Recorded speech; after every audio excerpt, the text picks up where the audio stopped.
Weekend ಪಾರ್ಟಿಗಳಿಗೆ ಅಥವಾ ನೆಂಟರು ಬಂದಾಗ ಮಾಡ್ಬೋದಾದಂಥ ಒಂದು ಟೆಂಪ್ಟಿಂಗ್ ಸಖತ್ ಚೆನ್ನಾಗಿರುವಂತಹ ಚಿಕನ್ ಸ್ಟಾರ್ಟರ್ ಬಗ್ಗೆ ಇವತ್ತು ಹೇಳ್ಕೊಡ್ತಾ ಇದ್ದೇನೆ. ತಪ್ಪದು ಇನ್ನೊಂದು ಸರಿ ಟ್ರೈ ಮಾಡಿ, ಖಂಡಿತ ಇಷ್ಟಪಡ್ತೀರಾ.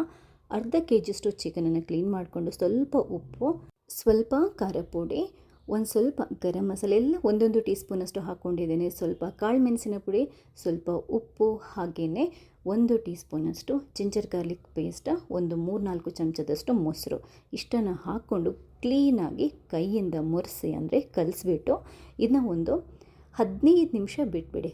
10ರಿಂದ ಒಂದು 1/4 ಗಂಟೆ ಬಿಟ್ಬಿಡಿ. ಅದನ್ನ ಮುಚ್ಚಿಟ್ಟು ಬಿಟ್ಬಿಡಿ. ಅದಾದ ನಂತರ ನಾವಿವಾಗ ಒಂದು ಮಸಾಲೆನ ರೆಡಿ ಮಾಡ್ಕೋಬೇಕಾಗುತ್ತೆ. ಸ್ಟವ್ ಮೇಲೆ ಬಾಣಲೆ ಇಟ್ಟು ಸ್ವಲ್ಪ ತುಪ್ಪನ ಹಾಕ್ಕೊಳ್ಳಿ. 2 ಚಮಚದಷ್ಟು ಕೊತ್ತಂಬರಿ ಬೀಜ, 1 ಚಮಚದಷ್ಟು ಜೀರಿಗೆ, 1/4 ಚಮಚದಷ್ಟು ಸೊಂಪು ಫೆನಲ್ ಸೀಡ್ಸ್ ಅಥವಾ ಬಡೆಸೊಪ್ಪು, 1/4 ಚಮಚದಷ್ಟು ಮೆಂತೆ, ಹಾಗೆಯೇ 1 ಅಥವಾ 1.5 ಚಮಚದಷ್ಟು ಕಾಳುಮೆಣಸು ಮತ್ತು ಒಂದು ಸ್ವಲ್ಪ ಕರಿಬೇವು ಇಷ್ಟನ್ನು ಹಾಕಿಬಿಟ್ಟು ಕ್ಲೀನಾಗಿ ನಾವಿದನ್ನ ಹುರಿದ್ಕೋಬೇಕು. ನೀವು ಖಾರ ಜಾಸ್ತಿ ಬೇಕು ಅಂತಂದರೆ ಕಾಳುಮೆಣಸು ಜಾಸ್ತಿ ಹಾಕ್ಕೋಬೋದು ಅಥವಾ ಮೆಣಸು ಹಾಕುವಾಗ ಅಡ್ಜಸ್ಟ್ ಮಾಡ್ಕೋಬಹುದು. ಒಂದು 8ರಿಂದ 10 ಮೆಣಸನ್ನು ಹಾಕೋಬೇಕು. ಗುಂಟೂರು ಮತ್ತು ಬ್ಯಾಡಗೆ ಸೇರಿಸ್ಕೊಂಡು ಹಾಕ್ಕೊಂಡಿದ್ದೇನೆ. ಖಾರ ಬ್ಯಾಲೆನ್ಸ್ಡ್ ಆಗಿರುತ್ತೆ. ಕ್ಲೀನಾಗಿ ಹುರಿದ್ಕೊಳ್ಳಿ.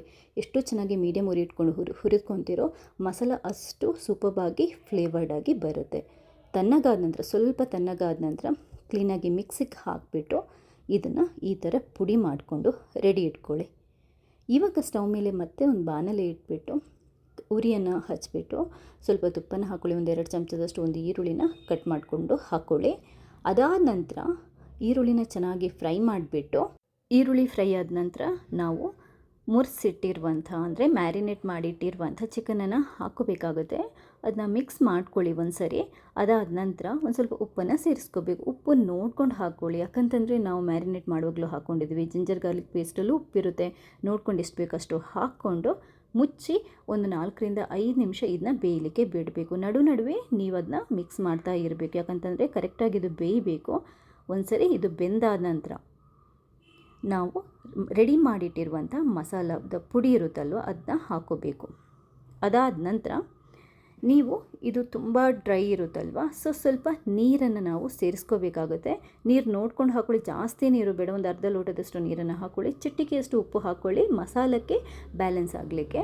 ಉಪ್ಪು ನೋಡ್ಕೊಂಡು ಹಾಕ್ಕೊಳ್ಳಿ. ಒಂದು ಅರ್ಧ ಲಿಂಬೆ ರಸನ ಹಿಂಡ್ಕೊಳ್ಳಿ. ಒಂದು ಸ್ವಲ್ಪ ತುಪ್ಪ ಅಥವಾ ಬಟರ್ ಬೆಣ್ಣೆ ಬರುತ್ತಲ್ವ ಅದು ಅಥವಾ ತುಪ್ಪ ಯಾವುದು ಬೇಕಾದರೂ ಹಾಕ್ಕೋಬೋದು. ಹಾಕ್ಕೊಂಡು ಕ್ಲೀನಾಗಿ ಮಿಕ್ಸ್ ಮಾಡಿಕೊಂಡು ಮತ್ತೆ ಮುಚ್ಚಿಟ್ಬಿಟ್ಟು ಒಂದು 3ರಿಂದ 4 ನಿಮಿಷ ನಾವು ಮಸಾಲದಲ್ಲಿ ಚಿಕನ್ ಬೇಯಲಿಕ್ಕೆ ಬಿಡಬೇಕು. ಎಣ್ಣೆ ಅಥವಾ ನಾವು ತುಪ್ಪ ಏನು ಹಾಕ್ಕೊಂಡಿದ್ವಿ ಅದು ಬಿಟ್ಕೊಳ್ಳುತ್ತೆ. ಕರೆಕ್ಟಾಗಿ ಮಸಾಲ ಎಳ್ಕೋಬೇಕು ಅಂದರೆ ಚಿಕನಿಗೆ. ಅದಾದ ನಂತರ ಈ ಮಸಾಲೆ ಕಂಪ್ಲೀಟಾಗಿ ಡ್ರೈ ಆಗಬೇಕು. ನೀವು ಕರೆಕ್ಟಾಗಿ ಮಗುಚ್ತಾ ಮಿಕ್ಸ್ ಮಾಡ್ತಾ ಇದನ್ನ ರೋಸ್ಟ್ ಮಾಡಬೇಕು. ಕಂಪ್ಲೀಟಾಗಿ ಡ್ರೈ ಆಗಬೇಕು. ಒಂದು 3-4 ನಿಮಿಷ ಆದರೂ ನೀವು ಇದನ್ನ ರೋಸ್ಟ್ ಮಾಡ್ತಾ ಈ ಥರ ಡ್ರೈ ಮಾಡಬೇಕು. ಸೂಪರ್ ಆಗಿರುವಂಥ ಬಾಯಿ ನೀರೂರಿಸುವಂಥ ಚಿಕನ್ ಸ್ಟಾರ್ಟರ್ ರೆಡಿ. ಎಷ್ಟು ಚೆನ್ನಾಗಿರೋದು ಅಂತಂದರೆ ಒಂದು ಸರಿ ಟ್ರೈ ಮಾಡಿ ನನಗೆ ನಿಮ್ಮ ಫೀಡ್ಬ್ಯಾಕ್ನ ತಿಳಿಸಿ. ಥ್ಯಾಂಕ್ಸ್ ಎಲ್ರಿಗೂ.